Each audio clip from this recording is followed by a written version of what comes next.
अपने नौकरी करते हैं, चाहे प्राइवेट नौकरी करते हैं, लेकिन वो वहां से छुट्टियां ले लेकर के राजस्थान केवल इसलिए आए हैं कि वो वहां पे आकर के अपना वोट मतदान करे। तो कहने का तात्पर्य ये है, लोकतंत्र के लिए भी ये बहुत शुभ संकेत है और मेरे हिसाब से जो एक मजबूत और अच्छी सरकार बनाने के लिए बिल्कुल ये शुभ संकेत है। और पोद्दार साहब, आप कह रहे हैं कि आधी आबादी घूंघट की आड़ में भी उसी को वोट करती है जिसको करना चाहती है। लेकिन मनीष जी, आपके पास आते हुए आपको क्या लग रहा है, कौन से वो मुद्दे रहे होंगे जिन्हें लेकर महिला पोलिंग बूथ तक पहुंची होंगी? क्योंकि बीजेपी जहां महिला सुरक्षा को मुद्दा बना रही थी और ये ऐलान भी कर दिया गया है कि अगर हमारी सरकार बनती है तो हम महिलाओं को सुरक्षा देंगे, एंटी रोमियो स्क्वाड बनाएंगे, ये क्या असर रहा होगा इसका? देखिए, मुझे लगता है कि इन सभी राज्यों में, चाहे राजस्थान हो या मध्य प्रदेश हो, सबसे पहली बात जो मोदी की गारंटी है, मोदी जी की खुद की प्रेजेंस है, वो बड़ी इंपॉर्टेंट रही है। ठीक है, इस बार की बात, रोचक बात ये थी कि वसुंधरा राजे स्वयं चुनाव मैदान में तो थी, लेकिन but not as a chief ministerial candidate. तो इसका एक जरूर इफेक्ट पड़ा होगा, क्योंकि वसुंधरा राजे के अकेले सामने खड़े होने से बाकी जो नेता थे वो दबे रह गए थे। इस बार सबको मौका मिला है कि भी जिसके ज़्यादा विधायक होंगे वो सरकार बना लेगा या वो मुख्यमंत्री बनेगा, क्योंकि इस तरह के सिम्टम आ रहे हैं लगातार कि भाजपा इस बार राजस्थान में सरकार बना सकती है।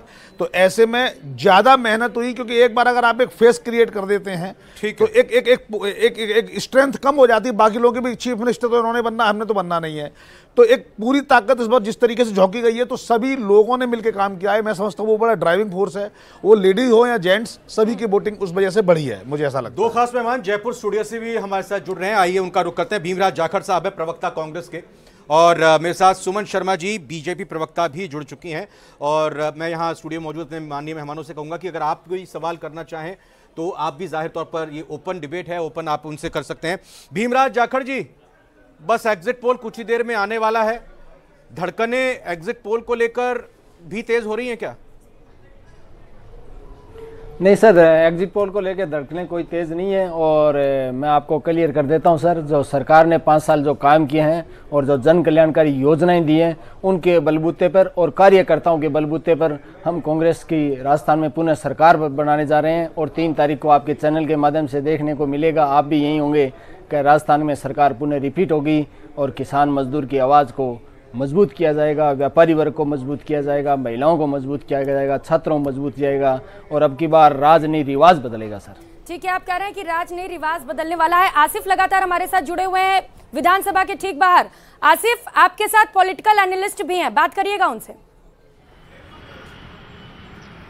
संजय जी, एक बार फिर से कुछ ही देर के अंदर जो एग्जिट पोल है वो सामने आ जाएगा और राजस्थान पर खास तौर पर सबकी निगाहें टिकी हैं, चाहे वो केंद्र की राजनीति हो, क्योंकि अशोक गहलोत जो हैं वो लगातार ये कह रहे हैं कि लोगों ने उनके काम को देखकर उनको वोट किया है।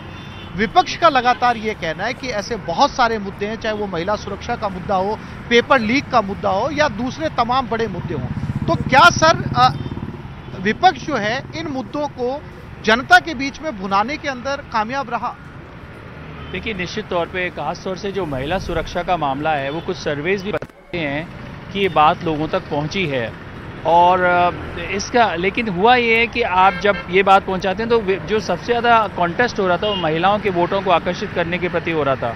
तो राजस्थान सरकार ने महिलाओं के प्रति एक गृह लक्ष्मी योजना है, उस तरह की योजना लेने की बात की अगले अपने एजेंडा में, और साथ साथ मोबाइल फ़ोन देना, इस तरह की बातें होने से जो बहुत ज़्यादा कॉन्टेस्ट है वो महिलाओं के मुद्दे पर रहा।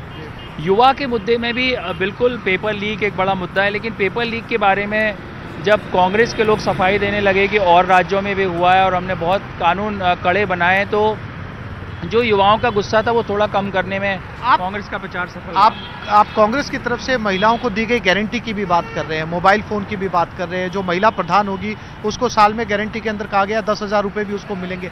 लेकिन संजय जी, आप ये तो मानते हैं ना कि शहर की महिला और जो ग्रामीण महिला है, वोट देने के तरीके अलग अलग होते हैं। शहर की महिला माना जाता है ज़्यादा पढ़ी लिखी होती हैं, खुद से चुनती हैं, खुद तय करती है वोट देने का, लेकिन आमतौर पर जो गांव में रहने वाली महिलाएं हैं वो वोट वहीं देती है जहां परिवार का मुखिया तय करता है। इसका इम्पैक्ट आएगा चुनाव पर?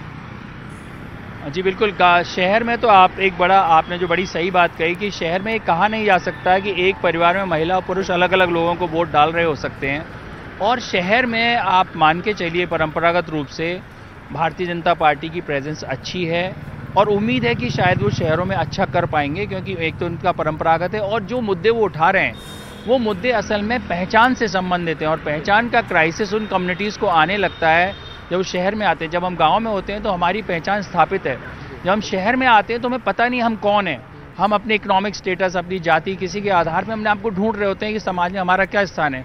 उस हालत में जो भावनात्मक मुद्दे हैं वो आपको आकर्षित कर सकते हैं और ऐसा लगता भी है कि शहरों में करेगा, लेकिन आप मानिए कि 30% ही 25% या 30% ही राजस्थान में शहर है। राजस्थान कोई बहुत अर्बनाइज सोसाइटी नहीं है, तो चुनौती जो है वो ग्रामीण क्षेत्रों से आएगी और ग्रामीण महिलाएं, खासतौर से वंचित वर्ग की महिलाएं कृतज्ञ महसूस करती हैं, तो जो स्कीम का फ़ायदा मिलेगा वो उसके आधार पर वोट डालना संभव है। संजय जी, हमने सर्वे किया था, हम गांव-गांव, कस्बों में गए थे, हमने लगभग सभी विधानसभा सीटों के ऊपर है ना लोगों से बातचीत की। आपको लगता है संजय जी बीजेपी की तरफ से बिल्कुल क्लियर है कि मोदी जी के चेहरे पर चुनाव लड़ा गया है, किसी को चेहरा नहीं बनाया गया? कांग्रेस लौटूंगी आपके पास, बड़ी खबर सामने आ रही है। थोड़ी ही देर में एग्जिट पोल की हम शुरुआत करने वाले हैं। राजस्थान के चुनाव नतीजों का अनुमान लगाएंगे। एग्जैक्ट पोल किसकी सरकार बन रही है ये आपको बताएंगे।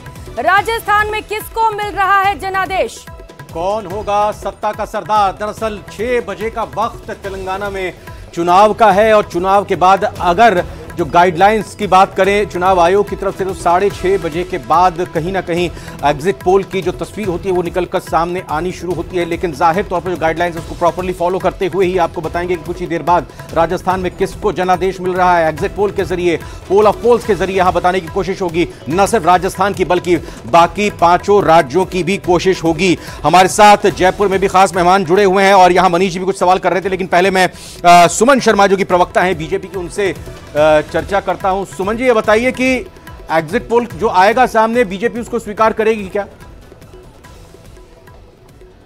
देखिए, क्यों नहीं स्वीकार करेगी? जो भी एग्जिट पोल होगा सभी पार्टियां स्वीकार करती है, लेकिन हमने जो इन 5 सालों में जो कांग्रेस की सरकार रही है, अभी हमारे साथी प्रवक्ता बता रहे थे कि 5 साल हमने काम किया। मैं, आप सब लोग जानते हैं, पूरा देश जानता है कि राजस्थान में 5 साल सरकार ने काम नहीं किया। 4 साल तक किस्सा कुर्सी का चलता रहा, जनता त्रस्त होती रही और ये कुर्सी की लड़ाई में लगे रहे। 1 साल इन्होंने अपनी परफॉर्मेंस दिखाने की कोशिश की, तो कहते हैं ना कि बड़ी देर भई नंदलाला, तो कई सारे काम भी गिना रहे हैं, 7 गारंटियों का जिक्र किया जा रहा है। बीजेपी को क्यों लग रहा है कि आपको वोट करेंगे लोग? क्यों किया होगा? मैं बता रही हूँ, इसलिए लग रहा है, इसलिए लग रहा है कि 5 साल राजस्थान जैसा बना, 5 साल ऐसा राजस्थान कभी नहीं था, कभी ऐसा राजस्थान नहीं था। महिला उत्पीड़न की यदि हम बात करते हैं, ये मोबाइल दे के या गृह लक्ष्मी को मुखिया बना के जो मलहम लगाने की कोशिश की, वो बहुत देर हो गई, क्योंकि राजस्थान के गली गली में जिस प्रकार से बेटियों की असमत लुटी, और आप लोग भी दिखाते रहे और हम लोग भी देखते रहे, वो कभी राजस्थान में नहीं हुआ। उसके बाद युवाओं के साथ जो सपने दिखाए कि आप देखिएगा युवाओं के लिए हम ये करेंगे वो करेंगे, युवाओं के सपनों को किस तरह से चकनाचूर किया, ये कह के उस कमी को छुपाई नहीं जा सकती कि अन्य राज्यों में भी पेपर लीक हो गया। 19 बार पेपर लीक होना, और पेपर लीक में जिन लोगों का इन्वॉल्वमेंट रहा वो सरकार के बहुत करीबी जब आप राजस्थान में महिला अत्याचार और पेपर लीक का मुद्दा उठाएंगी तो कांग्रेस भी तो उठाएगी ना, जहां जहां पर बीजेपी की सरकार है। कहते हैं वहां कौन सा आप लोग अच्छा प्रदर्शन उठाना चाहिए, उठाना चाहिए। मैं कह रही हूँ उठाना चाहिए।